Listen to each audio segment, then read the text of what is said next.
The night Daniel Carter stood outside the iron gates with his 7-year-old twins, he felt something break inside him. His son Ethan held his hand so tightly that his fingers hurt. His daughter Emma quietly wiped tears from her cheeks. Behind them stood 3 expensive black SUVs, and beside those SUVs stood the people who had just thrown them out like strangers. Daniel had survived combat missions as a Navy SEAL. He had walked through deserts under enemy fire. He had carried wounded teammates to safety while bullets flew around him. But nothing had prepared him for the pain of watching his own children being rejected by family. Across the driveway, his wealthy mother-in-law, Victoria Reynolds, folded her arms and stared at him with cold eyes. She was one of the most influential women in the state, respected by politicians, business leaders, and celebrities. People obeyed her. People feared her. And that night, she made sure Daniel knew exactly where he stood. "You have nothing," she said. "My daughter is gone, and you are no longer part of this family. Take your children and leave." Daniel looked down. He did not argue. He never enjoyed fighting. Since his wife Sarah had passed away 6 months earlier from a sudden illness, he had spent every day trying to keep his children together. The last thing he wanted was another battle. Yet Victoria had never liked him. She always believed her daughter should have married a wealthy businessman instead of a military man. To her, Daniel would always be the poor soldier who entered their powerful family by accident. The twins stood silently beside him as the security guards opened the gate and motioned for them to leave. Daniel picked up his old backpack. He placed an arm around both children. Then he walked away without saying another word. Following close behind was Max, a loyal German shepherd who had served beside Daniel during his military years. Max never left his side. Even now, the dog walked carefully beside the twins as if protecting them from the entire world. The next few weeks were brutal. Daniel rented a small room above an old repair shop on the edge of town. The room was barely large enough for 3 people and a dog. Rain leaked through the ceiling during storms. The heater barely worked. Every dollar mattered. Daniel worked construction during the day and delivered packages at night. He slept only a few hours. But every evening he smiled for his children. Every evening he asked about school. Every evening he made sure they felt loved. Meanwhile, Victoria Reynolds continued living in luxury. Her mansion appeared regularly in magazines. Charity events were held on her property. Newspapers called her a generous community leader. Nobody knew what she had done to her grandchildren. Nobody knew she had pushed them out when they needed family the most. Daniel could have spoken publicly. He could have exposed her. But he stayed silent. He wanted peace. One evening, after a long shift, Daniel returned to the small apartment and found Ethan staring at an old photograph. It showed Sarah standing between the twins, smiling beneath the summer sun. "Dad," Ethan asked softly, "Mom would be sad if she saw us now, wouldn't she?" Daniel sat beside him. His heart hurt. "No," he replied quietly. "Your mom would be proud. She would see how strong you both are." Ethan nodded, but Daniel could see uncertainty in his eyes. That night, after the children slept, Daniel sat alone beside the window.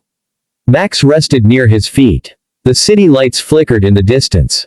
For the first time in months, Daniel allowed himself to cry. Not because of the money. Not because of the humiliation. But because he missed Sarah. She had always believed that kindness eventually defeated cruelty. Some nights Daniel struggled to believe that, yet somehow he kept moving forward. Weeks became months. Life remained difficult. Then one afternoon something unusual happened. Max became restless. The dog kept scratching near an old storage cabinet in the apartment. Daniel ignored it at first. But Max refused to stop. Finally Daniel moved the cabinet away from the wall. Behind it he discovered a loose floorboard. Curious, he pulled it open. Beneath the board was a small metal box covered in dust. Daniel frowned. He had never seen it before. He carefully opened the box. Inside was a collection of old documents, letters, and a sealed envelope bearing a familiar name. Sarah Carter. His hands trembled. Sarah had apparently hidden the box years earlier. Daniel slowly opened the envelope. The letter inside changed everything. Sarah explained that her grandfather, Henry Reynolds, had secretly created a trust before his death. Unlike Victoria, Henry had always loved Daniel. He admired his character and military service. According to the letter, Henry believed Daniel represented the values the family had forgotten. The trust contained instructions, financial records, and information regarding a massive inheritance worth nearly $200 million. Sarah had intended to tell Daniel after certain legal matters were finalized. Then she became ill unexpectedly. She never got the chance.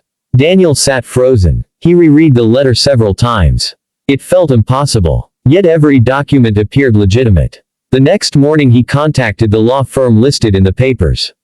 Within days the attorneys confirmed the truth. Henry Reynolds had indeed established a trust. Through legal complications and delayed filings, the inheritance had remained hidden. Now everything had finally cleared. Daniel was the primary beneficiary.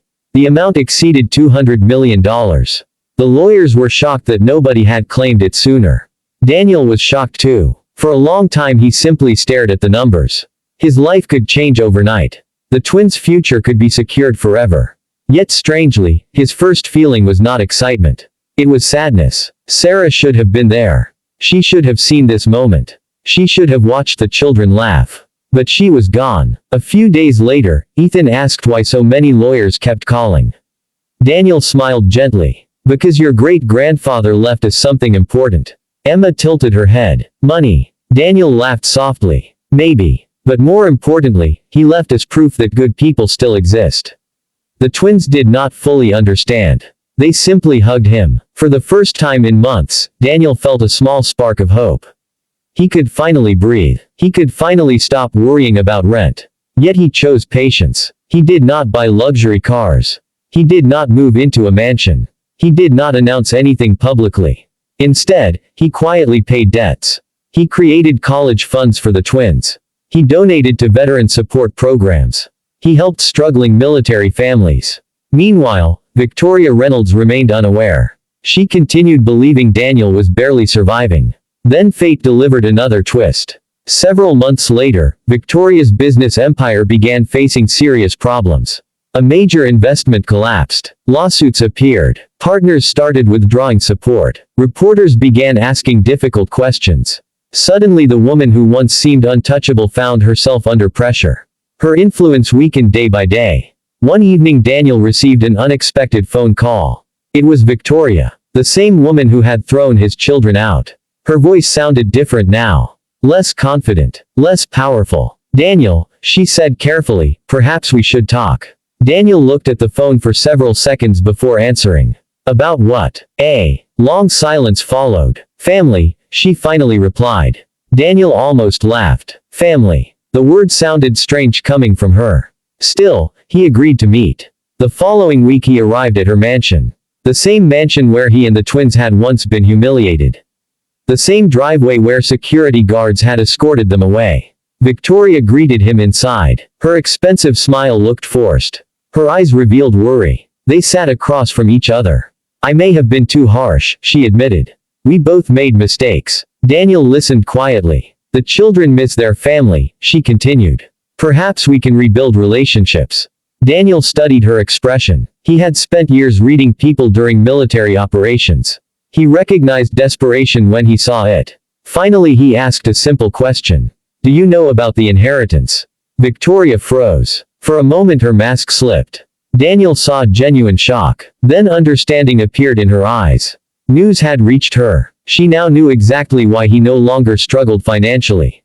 The silence became uncomfortable. I heard rumors, she said. Daniel nodded slowly. Everything became clear. This conversation was never about family. It was about money. It was about influence. It was about opportunity. Once again, Victoria underestimated him. She assumed wealth would change who he was. But Daniel remained the same man who left her property carrying a backpack and holding his children close. You threw away your grandchildren when they needed love, Daniel said calmly. Money does not erase that. Victoria lowered her eyes. For the first time, she had no answer. Months passed. Public attention shifted dramatically. Stories emerged about Daniel's generosity. Local veterans praised him. Families he had helped shared their experiences. Community programs expanded because of his support. People admired him not for his inheritance but for his character. At the same time, Victoria's reputation continued declining. Investigations uncovered questionable business practices.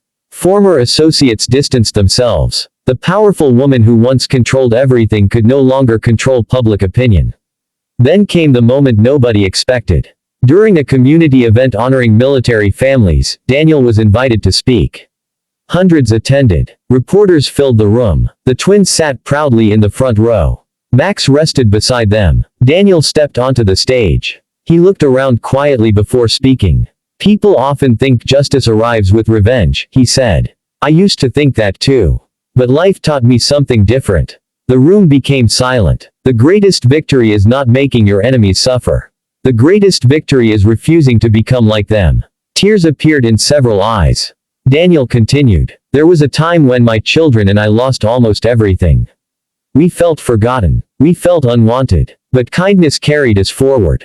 Patience carried us forward. And eventually truth found its way home." The audience stood and applauded. Ethan and Emma smiled proudly. Max wagged his tail. At that moment Daniel realized something important. The inheritance was never the real reward. The real reward was watching his children grow up surrounded by love instead of bitterness. A few weeks later, another unexpected visitor arrived at Daniel's home. It was Victoria. She looked older now. Tired. Fragile. The arrogance that once defined her seemed gone. She asked if she could see the twins. Daniel hesitated but allowed it. Emma opened the door. Victoria knelt slowly and tears filled her eyes. "I am sorry," she whispered. The words seemed difficult for her to say. Ethan looked at his sister. Then both children hugged their grandmother. Victoria broke down completely. Years of pride collapsed in seconds. Daniel watched quietly. He understood something she had learned too late. Wealth can buy comfort. Power can buy influence. But neither can buy back lost time. Over the following years, the family slowly healed. Not perfectly. Some wounds remained. But forgiveness created space where anger once lived. Daniel never forgot what happened. Yet he refused to let resentment control his future. And whenever people asked how everything changed, he would smile and look at Max. Because in a strange way, it all began with a loyal dog who refused to stop digging near an old floorboard. The dog found a hidden box. The box revealed a hidden inheritance. But more importantly, it revealed hidden truth. And in the end, truth accomplished what money never could. It exposed arrogance, rewarded patience, restored dignity, and reminded everyone that the strongest people are often the quiet ones. The people who suffer in silence. The people who keep moving forward when life feels unfair. The people who choose kindness even after being hurt. Those are the people who eventually win, not because fate owes them anything, but because character survives long after power fades away. And on peaceful evenings, when Daniel sat watching the sunset with his twins and his faithful dog beside him, he no longer thought about the mansion, the inheritance, or the humiliation. He thought about Sarah. He thought about the promise he made to protect their children. And he knew, at last, that he had kept that promise.